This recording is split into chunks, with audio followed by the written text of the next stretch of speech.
तो मेरे प्यारे बच्चों, आप लोग कैसे हैं? मुझे उम्मीद है कि आप अच्छे ही होंगे।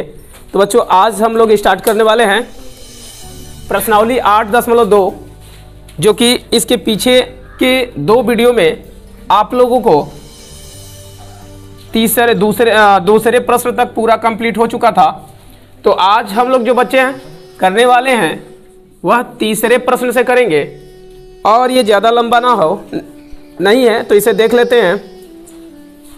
तो देखो, इसमें प्रश्न जो है वह क्या है, तीसरा नंबर, यह त्रिकोणमिति से रिलेटेड है। त्रिकोणमिति है क्वेश्चन। देखो यहाँ पे यह दिया हुआ है कि यदि tan a + b बराबर रूट में, यानी कि तीसरा प्रश्न बच्चों दिया है tan a + b बराबर दिया हुआ है बच्चों रूट में 3, और फिर दिया हुआ है tan a - b बराबर है 1/√3। और बच्चों यह हमसे कह रहा है कि ये बताओ कि जो a का प्लस b का जो मान होगा वह कह रहा है बच्चों कि 0 से क्या होना चाहिए, बड़ा होना चाहिए, अर्थात 0 से बड़ा होना चाहिए। लेकिन कह रहा है बच्चों कि यह 90 से छोटा या 90 के बराबर होना चाहिए। यहाँ से बच्चों ये प्रश्न कह रहा है, आपको ध्यान से देखिए, इस चिन्ह का मतलब है कि यह बड़ा होना चाहिए, मतलब 0 जिधर ये मुंह खुला है उधर बड़ा होना चाहिए, और जिधर ये पतला है यानी कि इकट्ठा है उधर क्या होना चाहिए, छोटा होना चाहिए। तो देखो बच्चों, अगर ऐसे नहीं समझ में आ रहा तो ऐसे समझ लो। देखो, एक लड्डू यहाँ पे, एक लड्डू यहाँ पे, और एक लड्डू बना लो इधर। अब देखो, जाहिर सी बात है कि 2 लड्डू वाला बड़ा हो गया और 1 लड्डू वाला क्या हो गया, छोटा हो गया। तो इधर बड़ा हो जाएगा, इधर क्या होगा, छोटा। तो यह बड़ा है और यह छोटा है, मतलब इधर मुंह खुला है तो ये वाला बड़ा है, यानी कि a + b 0 से बड़ा है। और बच्चों यहाँ पे देख रहे हो तो देखो, ये 90 की तरह क्या है, 90 डिग्री की तरफ जो है मुंह खुला हुआ है, मतलब यह बड़ा है और यह क्या है, छोटा है। तो इससे अगर ऐसे देखा जाए तो देखो, 0 से बड़ा ये a + b होगा और a + b से बड़ा 90 होगा। लेकिन कह रहा है कि 90 से बड़ा नहीं होना चाहिए, 90 होना चाहिए। 90 से मतलब छोटा नहीं होना चाहिए, 90 के बराबर होना चाहिए a + b का मान, या 90 से अधिक होना चाहिए। समझ में आ रहा है? और देखो यहाँ पे कह रहा है बच्चों कि और भी इसमें शर्त दिया हुआ है, और भी इसमें शर्त दिया हुआ है। कह रहा है कि a जो है इज ग्रेटर देन, अर्थात a जो है बड़ा होना चाहिए किससे, b से। a का मान जो है बच्चों b से बड़ा होना चाहिए। और कह रहा है तो a और b का मान ज्ञात कीजिए। बच्चों कह रहा है कि ये भी बताना हमें कि a का मान कितना होगा और b का मान कितना होगा। तो चलो देख लेते हैं इस प्रश्न को। वाईफाई से डाउनलोडिंग हो गया बोर्ड पर, और इसे देखो सॉल्व करते हैं। तो आप लोग को एक चीज तो याद ही होगा कि tan में कितने अंश का मान √3 होता है, और tan में कितने अंश का मान जो है 1/√3 होता है। यही मान बराबर कर लेनी है। तो अगर देखो यहाँ से इसको हम सॉल्व करें तो ये हो जाएगा tan a + b = अब tan 30 अंश का मान देखो ये कितना होता है, tan 60 अंश का वैल्यू होता है। तो यहाँ पे लिख लेंगे बच्चों tan 60 अंश, मतलब √3 के जगह पे क्या लिख लेंगे हम लोग, tan 60 अंश लिख लेंगे। और देखो tan से tan कैंसिल, लेकिन कटाते नहीं है, ये याद रखना, या कटाएंगे नहीं। tan बराबर है तो a + b बराबर होगा 60 के। तो इसको हम लिख लेते हैं बच्चों यहाँ पे a + b बराबर 60 अंश। समझ में आ रहा है कि नहीं आ रहा है? और देखो इसे कर लेते हैं समीकरण फर्स्ट। समझ में आया? देखो दूसरे वाले को अगर सॉल्व करते हो इसको, तो देखो क्या होगा बच्चों, यहाँ पे देख रहे हो कि tan है और क्या है, a - b है, देख रहे हो, और बराबर 1/√3 है। तो बताओ tan में कितने अंश का मान 1/√3 होता है, 30 अंश का। तो ये हो जाएगा बच्चों tan 30 अंश। अब देखो यहाँ से tan इधर भी है, tan इधर भी है, दोनों बराबर है। तो बताओ कि इसके कोण भी आपस में क्या होंगे, बराबर होंगे। तो ये हो जाएगा बच्चों a - b = 30, और ये हो गया समीकरण 2। बच्चों एक और 2 समीकरण को जोड़ कर देंगे तो b और b कैंसिल हो जाएगा, a बच जाएगा। तो यहाँ पे बच्चों लिख लेते हैं समीकरण 1 प्लस समीकरण 2 से, 1 और 2 से करेंगे बच्चों तो देखो क्या होगा, a + b इजकल टू 60 और यहाँ पे देख रहे हो a minus b is equal to क्या है 30 है। और बच्चों जोड़ जब करते हो तो इसमें चिन्ह नहीं बदलता है, माइनस करेंगे तो चिन्ह बदलेगा। तो आप माइनस करके भी कर सकते हैं और जोड़ करके भी कर सकते हैं। तो देखो b और b कट जाएगा क्योंकि एक प्लस एक माइनस है। तो बताओ यहाँ पे क्या बचा, एक a यहाँ पे एक a यहाँ पे, तो ये कितना हो जाएगा 2a हो जाएगा। और इसको जोड़ दोगे तो कितना होगा बच्चों 90 हो जाएगा। और 2 से 90 को बर्बाद कर दोगे तो ये 45 हो जाएगा। तो बताओ इधर a बराबर कितना आया 45 अंश। तो बच्चों a का वैल्यू आ गया। अब यह मान क्या करोगे समीकरण 1 में या समीकरण में 2 में रख दोगे तो यह मान तुम्हारा आ जाएगा b का। तो देखो यहाँ पे लिख लेते हैं समीकरण 1 में रखने पर, तो 1 में रख दोगे तो देखो एक यही है, तो a की जगह पे जहाँ a है वहाँ पे 45 रख लो। और देखो प्लस b है, प्लस b लिख लो। और देखो इजकल टू कितना है 60 है, 60 ले रहने दो। अब देखो क्या होगा, यहाँ से b को ऐसे ही छोड़ दो तो बताओ ये प्लस है उधर जाएगा तो माइनस हो जाएगा। तो ये 60 होगा, कितना होगा 45। और इसको कर दोगे बच्चों तो ये हो जाएगा 15 अंश। तो बताओ b का वैल्यू कितना आया 15 अंश आया। लागम पीटे बहुत बोला तरह, पढ़ने आना है तो शांति से पढ़ो, नहीं तो जाओ यहां से, नहीं जरूरत है तुम्हारी।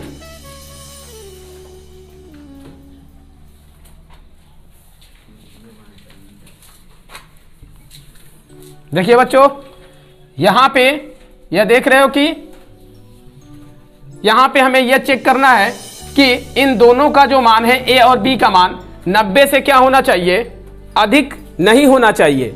मतलब क्या होना चाहिए 90 से ये मान छोटा होना चाहिए या 90 का बराबर होना चाहिए।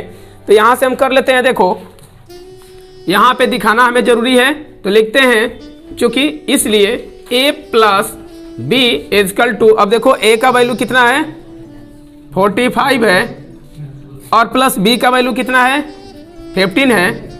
और इसको कर देंगे तो 5 और 5 कितना होगा 10 और 4 और 1 कितना होगा 5 और 1 6।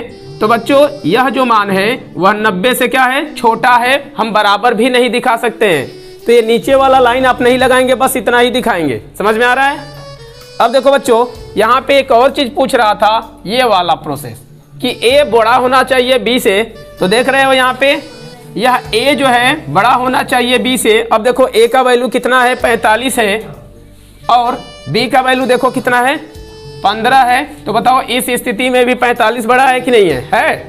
तो इस तरह से प्रश्न कंप्लीट हुआ। तो चलो अगला प्रश्न देख लेते हैं, बहुविकल्पीय है तो इसे कर दे रहे हैं रफ।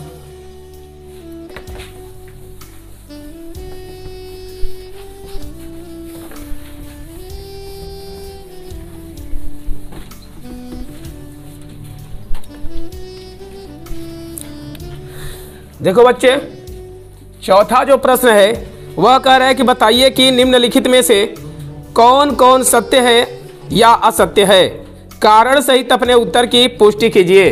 बच्चों ये कह रहा है कि इसमें कौन सा प्रश्न सही है और कौन सा प्रश्न गलत है, इसका रीजन भी आपको देना है।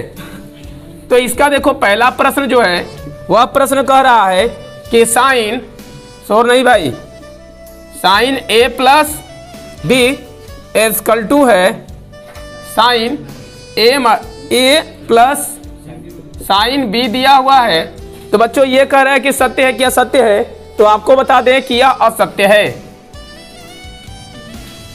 असत्य है मतलब यह गलत है। तो इसका अगर सही देखें तो सही क्या होगा वो भी देख लो यहाँ पे।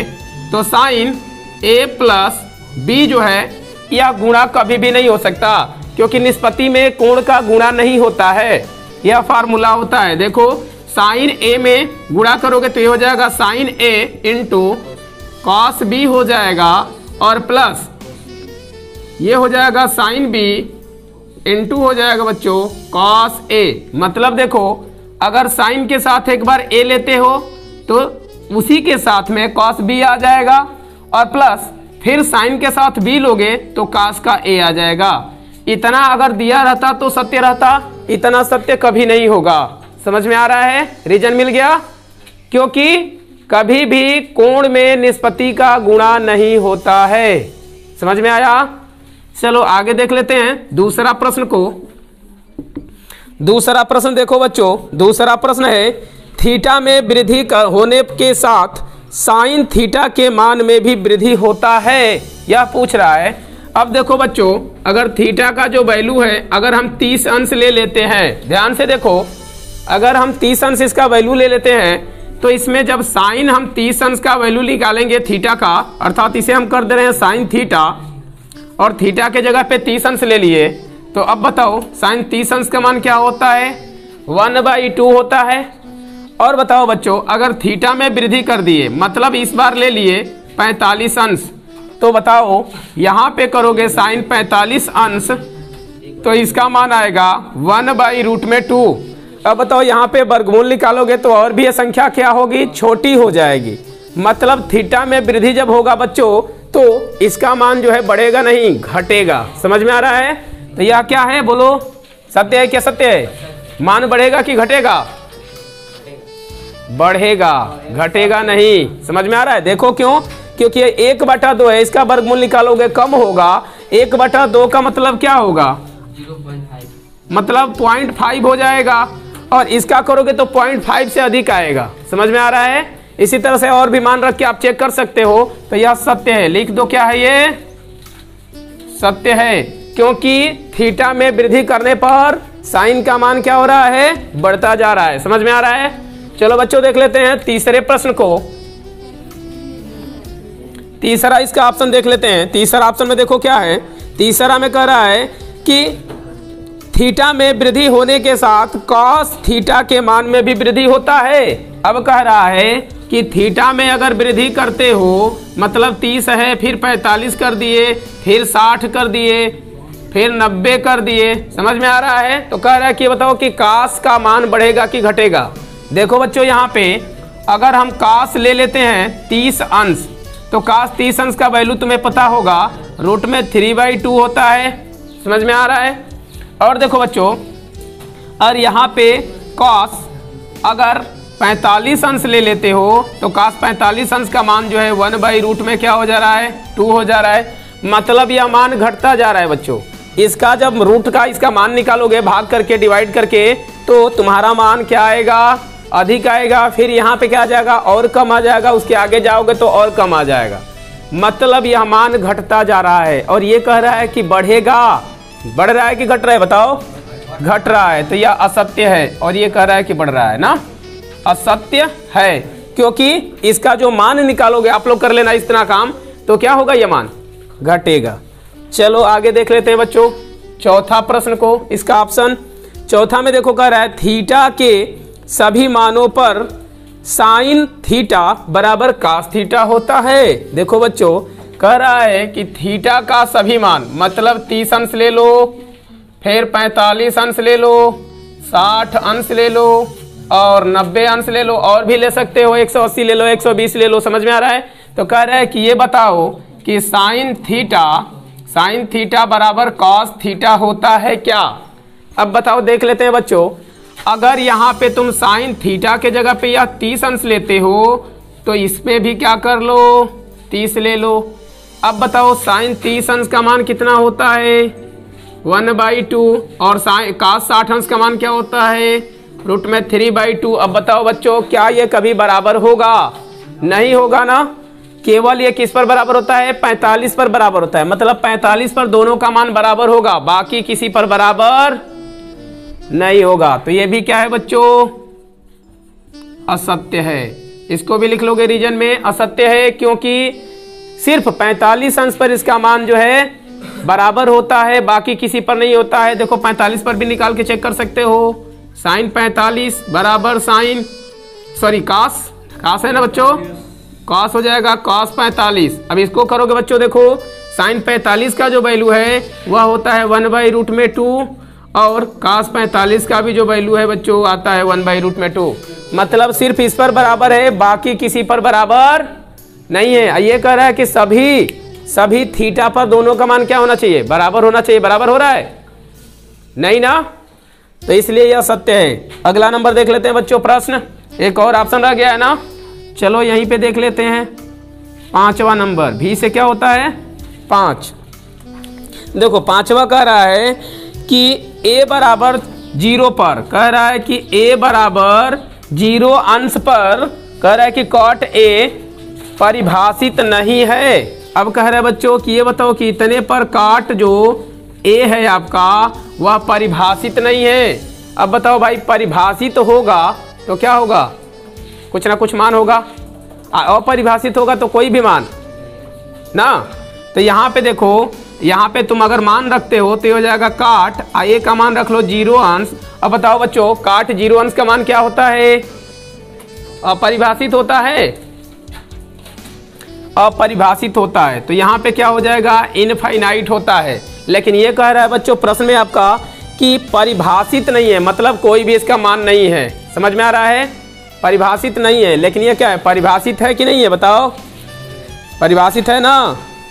तो इसलिए ये क्या मान होगा, कॉट का जो मान है वह 0 अंश पर क्या है, अपरिभाषित है। और ये कह रहा है कि अपरिभाषित नहीं है, मतलब अपरिभाषित नहीं रहता तो कुछ ना कुछ इसका मान आता। समझ आ रहा है, इसलिए क्या है परिभाषित है। तो लिख लो यह सत्य है, यह क्या है बच्चों सत्य है। तो इस तरह से मेरे प्यारे बच्चों यह एक्सरसाइज जो है वो फिनिश हुई। तो कल से मिलते हैं अगले एक्सरसाइज के साथ। जो आपका एक्सरसाइज नंबर है, रुकिए देख लेते हैं, 8.3 और 8.3 के प्रश्नों को करेंगे अगले पार्ट में। ओके, उसके बाद देखिए बहुत जल्दी से एक्सरसाइज जो है ये चैप्टर ख़त्म होने वाला है और रह जाएगा 8.4, उसको भी हम लोग देख लेंगे। ठीक है, तो चलिए मिलते हैं फिर अगले वीडियो में। तो अगर आपको यह वीडियो समझ में आया हो, पूरा प्रश्न अच्छा से समझ में आया हो तो लाइक सब्सक्राइब अपने दोस्त सर्किल में ज़्यादा से ज़्यादा शेयर करें।